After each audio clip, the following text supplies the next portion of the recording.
ಅಂಜನಾದ್ರಿ ಬೆಟ್ಟ ಮುಗಿಸ್ಕೊಂಡು ಈಗ ಹಂಪಿ ಕಡೆ ಹೊಂಟೀವಿ. ಪೂರ್ತಿ ವಿಡಿಯೋ ನೋಡಿರಿ. ಹಾಗೆ ನನ್ನ ವಿಡಿಯೋನ ಲೈಕ್ ಮಾಡಿ, ಶೇರ್ ಮಾಡಿ, ಸಬ್ಸ್ಕ್ರೈಬ್ ಮಾಡೋದನ್ನು ಮರಿಬೇಡ್ರಿ. ಅಂಜನಾದ್ರಿ ಬೆಟ್ಟದಿಂದ ಹಂಪಿಗೆ 31 ಕಿಲೋಮೀಟರ್ ಆಗುತ್ತೆ, 1 ತಾಸಿನ ದಾರಿ.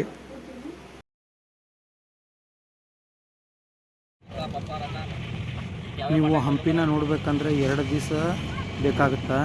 ನಾವು 1 ದಿವಸ ಟ್ರಿಪ್ ಇದ್ದಿದ್ದಕ್ಕೆ ನಾವು ಬರೀ ಶ್ರೀ ವಿರೂಪಾಕ್ಷೇಶ್ವರ ದೇವಸ್ಥಾನ ಒಂದು ನೋಡ್ಕೊತ ಹೋಗ್ತೀವಿ. ಈಗ ನೋಡ್ರಿ, ದಾರಿ ಉದ್ದಕ್ಕೂ ನಿಮಗೆ ತೋರ್ಸಾಕೊಂತೀನಿ. ಇಲ್ಲಿ ನೋಡುವಂಥ ಪ್ಲೇಸ್ ಇನ್ನೂ ಭಾಳ ಅದಾವೆ.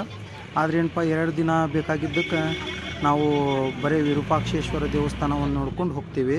ಮುಂದೆ ಹೊಸಪೇಟೆಗೆ ಹೋಗ್ಬೇಕು. ಹಾಗಾಗಿ ವಿರೂಪಾಕ್ಷೇಶ್ವರ ದೇವಸ್ಥಾನ ಅಷ್ಟೇ ನೋಡ್ಕೊಂಡು ನಾವು ಹೋಗ್ತೀವಿ. ನೀವು ಬಂದ್ರಂದ್ರೆ 2 ದಿವಸದ ಪ್ಲ್ಯಾನಿಂಗ್ ಮಾಡ್ಕೊಂಡು ಬಂದು ಪೂರ್ತಿ ಹಂಪಿನ ನೋಡ್ಕೊಂಡು ಹೋಗ್ರಿ. ಹಾಗೆ ನಿಮ್ಗೆ ಸಾಸಿವೆ ಕಾಳು ಗಣಪತಿನೂ ತೋರಿಸ್ತೀನಿ, ನೋಡ್ರಿ.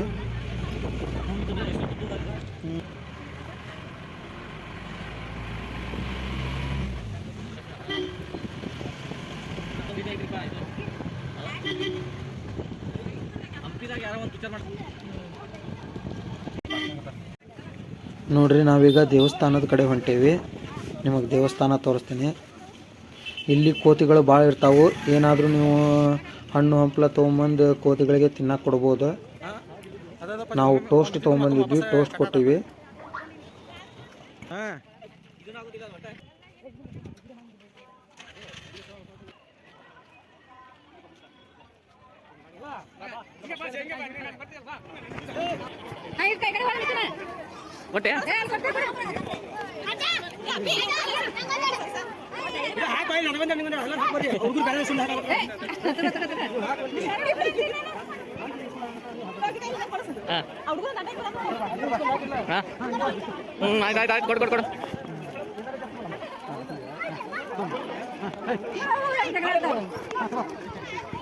ನಾವೆಲ್ಲ ಕುಟುಂಬದವರು ಸೇರಿ ಕೋತಿಗಳಿಗೆಲ್ಲ ಟೋಸ್ಟ್ ಹಂಚಿದ್ವಿ. ನೋಡ್ರಿ, ನೀವು ಹಿಂಗೆ ಬಂದಾಗಿಲ್ಲೇ ಏನಾದರೂ ತೊಗೊಂಬರ್ರಿ ಕೋತಿಗಳಿಗೆ ಕೊಡಕ್ಕಂಥೇಳಿ.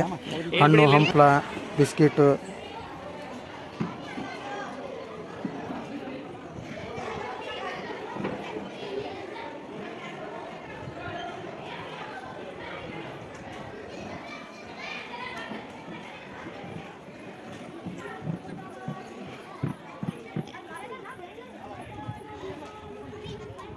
ಎರಡು ಗಂಟೆಯಿಂದ 4 ಗಂಟೆವರೆಗೂ ಗುಡಿ ಬಂದಿರ್ತೈತಿ. 4 ಗಂಟೆ ನಂತರ ದರ್ಶನ ಚಾಲು ಆಗತ್ತೆ. ದರ್ಶನ ಚಾಲು ಆಗೋವರೆಗೂ ನಾವು ಊಟ ಮಾಡಿ ಬರ್ತೀವಿ. ಆಮೇಲೆ ದೇವ್ರ ದರ್ಶನ ಪಡಿತೀವಿ.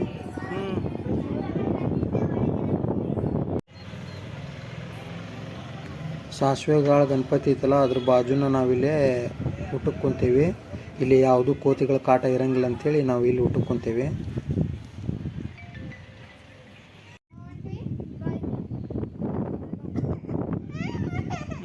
ಏನಾಯ್ತು? ನಾವೀಗ ಇಲ್ಲಿ ಊಟ ಮಾಡಿಕೊಂಡು ಸಾಸಿವೆ ಕಾಳು ಗಣಪತಿನ ನೋಡಕ್ಕೆ ಹೋಗ್ತೀವಿ.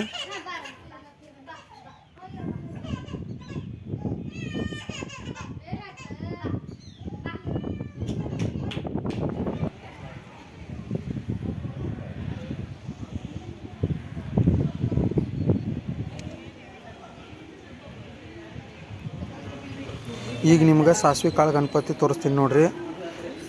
ಹೇಳ್ತಾರ ಸಾಸಿವೆ ಕಾಳು ಗಣಪತಿ ಅಂಥೇಳಿ ಹೆಸರೈತಿ. ಆದರೆ ಇರೋದು ದೊಡ್ಡ ಗಾತ್ರದ ದೊಡ್ಡ ಗಣಪತಿ ಐತಿ. ನೋಡ್ರಿ, ಇದು ಸಾಸಿವೆ ಕಾಳು ಗಣಪತಿ. ಹೆಸರಿಗೆ ಸಾಸಿವೆ ಕಾಳು ಗಣಪತಿ, ಆದರೆ ಇರೋದು ದೊಡ್ಡದೈತಿ ಗಣಪತಿ ಭಾಳ.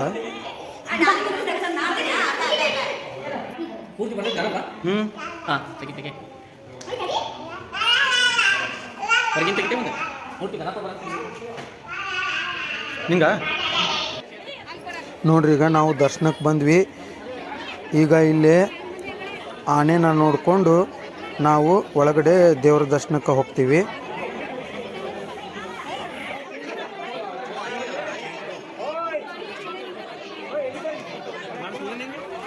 ಈ ಆನೆ ಹೆಂಗಿದೆ ಅಂದ್ರೆ, ರೊಕ್ಕ ಕೊಟ್ರೆ ಆಶೀರ್ವಾದ ಮಾಡ್ತೈತಿ. ನೀವು ಹಣ್ಣು ಕೊಟ್ಟರೆ ತಿಂತೈತಿ, ಆದ್ರೆ ಆಶೀರ್ವಾದ ಮಾಡಲ್ಲ. ಹೇಗೆ ಕಲಿಸ್ಕೊಟ್ಟಾರ ನೋಡ್ರಿ ಅದಕ್ಕೆಲ್ಲ.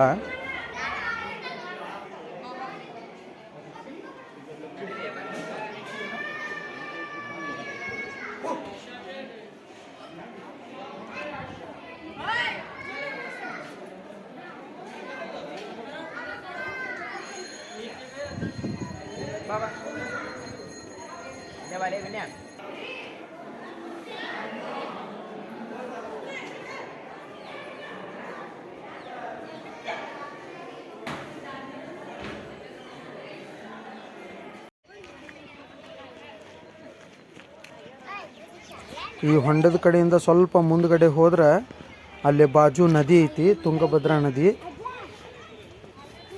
ಈ ತುಂಗಭದ್ರಾ ನದಿ ಗುಡಿ ಬಾಜು ಕಡೆಯಿಂದ ಹರಿದು ಹೋಗ್ತದೆ.